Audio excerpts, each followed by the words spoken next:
Привет! Сегодня у нас на обзоре достаточно популярные наушники Mifo O5 Pro.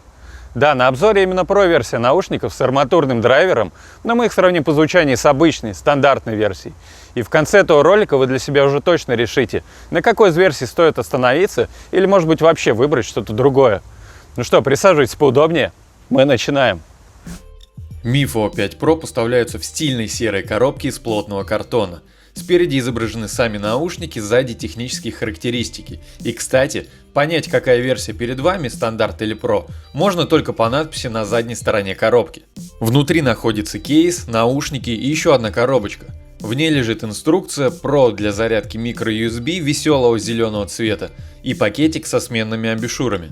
Сменных амбушюр целых 6 пар. Они различаются по геометрии купола, чтобы каждый смог подобрать для себя подходящую. Это здорово. И в целом от упаковки приятные впечатления. Чувствуется, что часть наших денег ушла именно сюда. Кейс полностью выполнен из серебристого металла. На крышке изображен логотип Mifo. Сама крышка удерживается крепкими магнитами и, кстати, чуть-чуть люфтит, но это обусловлено ее нестандартным креплением петлей. Одной рукой кейс открыть не получится, так как для открытия нужно подцепиться ногтем, а девушкам с ногтями это вообще будет делать неудобно. На нижней стороне кейса написано, что в нем батарейка на целых 2600 мАч. На правой грани расположился порт для зарядки и индикатор. Он горит только во время зарядки кейса. Кейс средний по размеру, больше, чем у Galaxy Buds, Redmi AirDots, но при этом в маленький кармашек на джинсах с трудом, но залезает. Наушники сделаны из двух материалов. Снаружи металл, на внутренней стороне черный пластик. Они достаточно компактные, если сравнивать, даже чуть меньше, чем Galaxy Buds. На внешней стороне наушников находятся две механические кнопки, синяя рамка на левом наушнике, красная на правом и окошко индикатора. Во время зарядки он горит красным, красно-синим мигает во время сопряжения. Во время работы индикатор на правом наушнике мигает синим цветом с периодичностью в 5 секунд, особо не раздражает. Хотя кому эта индикация нужна, непонятно. Снизу микрофон, с обратной стороны контакты для зарядки и обозначение левого и правого наушника. Наушники достаточно легкие, вес каждого 4,6 грамма. Внутри удерживаются в кейсе очень крепкими магнитами и не упадают даже от сильной тряски. В наушниках заявлена мощная влагозащита IP67, то есть наушники должны выдерживать короткое погружение на глубину до 1 метра, а уж проливной дождь им и подавно не страшен. В каждом наушнике установлен аккумулятор емкостью 60 мАч, это довольно неплохо. На максимальной громкости наушники проработали чуть более 5 часов. Это крутой результат, хотя не могу сказать, что рекордный. Пока рекорд 8 часов автономной работы принадлежит Palm Slide, и не думаю, что в скором времени кто-то сможет его побить. Разряд наушников происходит достаточно линейно, и после того, как наушники сели, можно подключить отдельно только левый наушник. На нем останется еще в районе 30% заряда. Управление реализовано двумя маленькими кнопками на каждом наушнике. Функционал богатый. Короткое нажатие на правую кнопку любого наушника с обозначением кружочка – это play или пауза. Короткое нажатие на левую кнопку – это увеличение или уменьшение громкости на одно деление. Долгое нажатие – переключение трека назад или вперед. И двойное нажатие на правую кнопку – вызов голосового помощника. Кнопки расположены по краям наушника, и задумывалось, что благодаря этому можно на них нажимать, не вдавливая наушник в ухо. Тут все индивидуально, но у меня так делать не получается, наушник неприятно вдавливается в барабанную перепонку. На других наушниках, даже если кнопка тугая, у меня получалось нажимать, немного придерживая корпус наушника, но тут кнопки настолько маленькие, что делать это не получается. Поэтому пользоваться здесь управлением у меня не получилось, но опять же, все зависит от строения ушей. Микрофоны. Проверяем работу микрофонов Mifo O5 Pro в тихом пространстве, незаведенная машина. В принципе, неплохо. Речь достаточно различима, отчетливо, я бы не сказал, что она приглушенная. То есть в целом на 4 балла здесь можно смело оценить. Теперь проверяем работу микрофонов в машине в движении. Один из подписчиков попросил меня говорить именно так. Раньше я говорил, по-моему, в едущей машине. Напишите, какой из двух вариантов вам больше нравится, мне лично без разницы. Что касается самих микрофонов, появляется эффект громкой связи, достаточно сильный. Но в целом речь тоже слышно. Мне кажется, где-то 3 с минусом здесь, более-менее нормально, где-то так.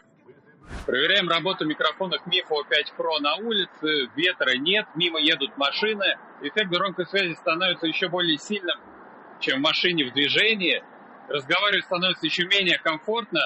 Ну, балла 3, хотя нет, наверное, все-таки где-то 3 с плюсом и можно поставить. В целом, более-менее мне микрофоны понравились. Даже в трудных условиях речь слышно достаточно отчетливо, хоть и появляется эффект громкой связи. За микрофоны лайк. Ну и мы подобрались к самому интересному – качеству звучания. При подключении наушников к телефону автоматически определяется кодек AAC. В Mifo 5 Pro установлены арматурные драйверы, в стандарте стоят динамические. Отличить внешне, какие перед вами наушники, очень легко. На версии Pro сеточка звуковода будет металлической, а на стандарте обычная. Я слушал и ту версию, и разница, конечно, есть. В Mifo 5 Pro очень хорошая середина, детализированная, мягкие верха, чуть-чуть приглушенные.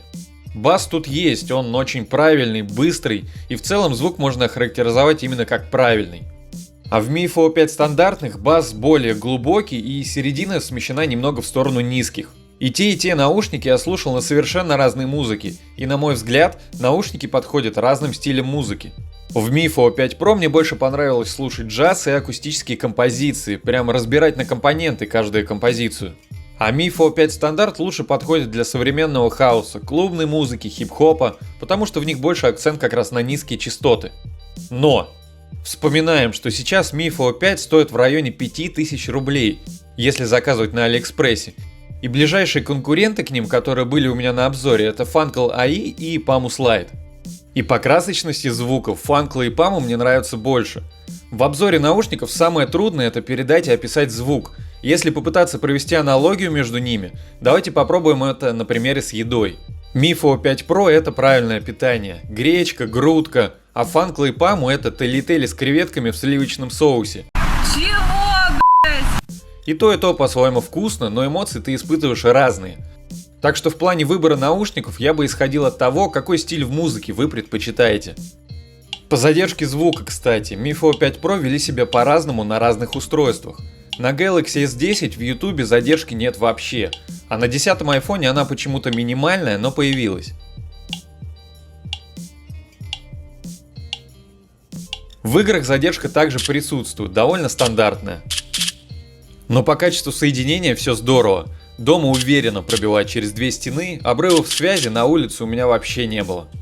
Один раз только, когда отошел от телефона в наушниках достаточно далеко и связь прервалась, после соединения стал отваливаться левый наушник, примерно раз в минуту. Помогло просто убрать наушники в кейс и достать обратно, больше эта проблема не появлялась. Таким образом, Mifo 5 Pro — это крутой и правильный звук, достаточно хорошие микрофоны, долгое время автономной работы и цена в районе $80. Современный мир чем хорош, что у каждого есть возможность выбрать и рассмотреть альтернативу. Мне кажется, цена на них сейчас немного завышена, и лично я предпочту более яркое звучание, так как слушаю в основном современный хаус, хип-хоп и так далее. Но если вы любитель джаза или акустических песен, Mifo 5 Pro придутся вам по вкусу. Если выпуск был полезен, поставь лайк и подпишись на канал и пиши в комментарии, как тебе Mifo 5 Pro. На сегодня все. До встречи в следующих видео. Пока.